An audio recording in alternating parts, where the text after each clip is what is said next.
și bine v-am găsit la un prim tutorial. Astăzi o să cum să vă instalați și voi GTA Vice City pe telefon. Vedeți că am scris deja.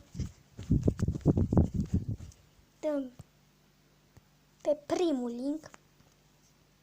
Și da, haideți să le dăm rapid de tot. Dați-vă, dăm aici. Start download. Eu nu cred că o să am memorie, dar start download. Deci GTA 5.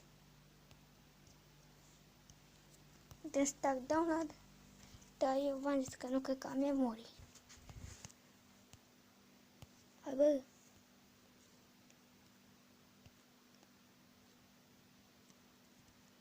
Uitați.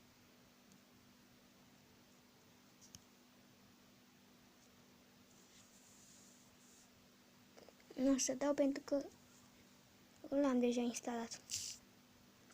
Dacă am atât a fost cu tutorialul, sper că v-am ajutat, sper că m-a fost de folos, eu am fost Andrei și v-am salutat. Pa, pa!